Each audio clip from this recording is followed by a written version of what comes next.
At that time, the disciples came to Jesus and asked, "Who then is the greatest in the kingdom of heaven?" He called a little child to him and placed the children among them. And he said, "Truly I tell you, unless you change and become like a little children, you will never enter the kingdom of heaven. Therefore, whoever takes the lowly position of this child is the greatest in the kingdom of heaven. And whoever welcomes one such child in my name welcomes me. If anyone causes one of these little ones, those who believe in me, to stumble, it would be better for them to have a large millstone hung around their neck and to be drowned in the depths of the sea.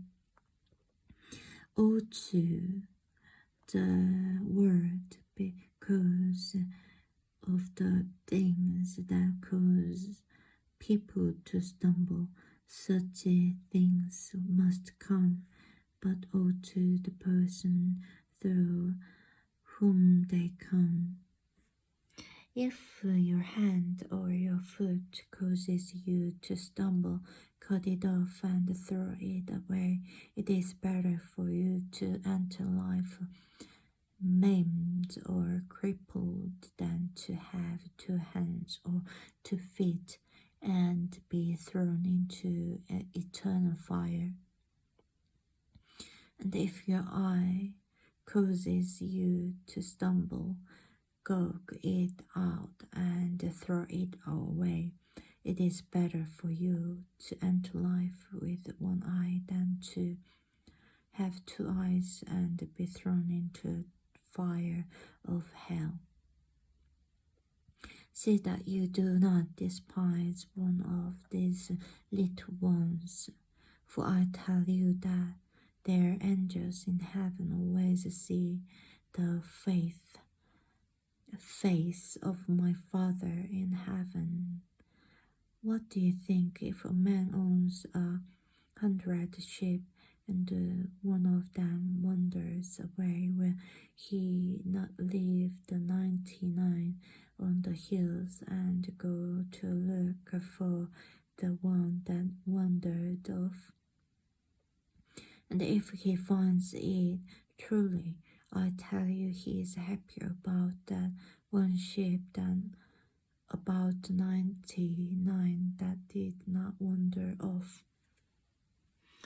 In the same way, your Father in heaven is not willing that any of these little ones should perish. If your brother or sister sins, go and point out their fault just between the 2 of you. If they listen to you, you have won them over. But if they will not listen, take 1 or 2 others along, so that every matter may be established by the testimony of 2 or 3 witnesses. If they still refuse to listen, tell it to the church, and if they refuse to listen even to the church, treat them as you would a pagan or a tax collector.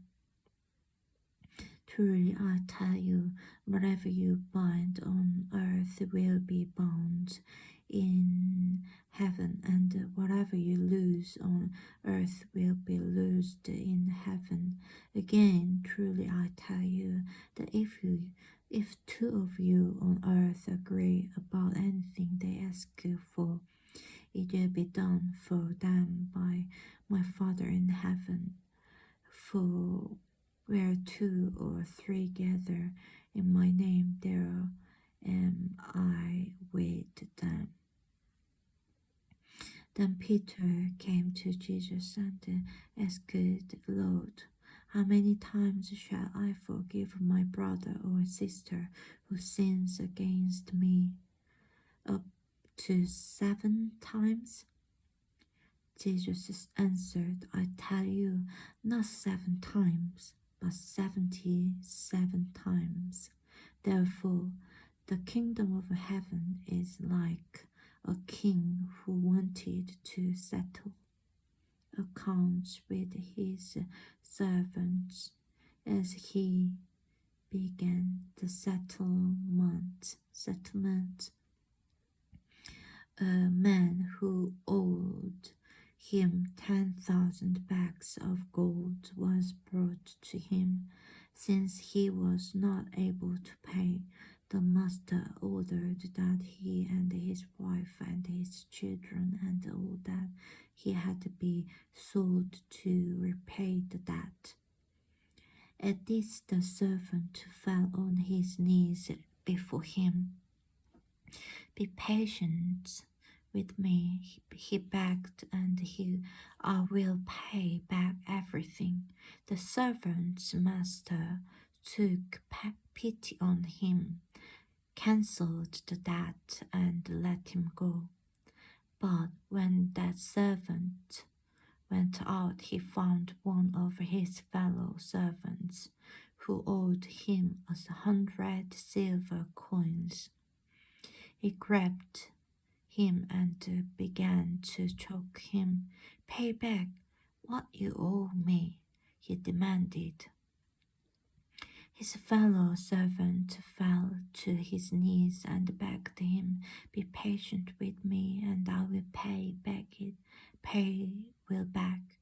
But he refused. Instead, he went off and had the man thrown into prison until he could pay the debt. When the other servants saw that what had happened, they were outraged and went and told their master everything that had happened. Then the master called the servant in. You wicked servant, he said, I cancelled all the debt of yours because you begged me to. Shouldn't you have had mercy on your fellow servant, just as I had on you?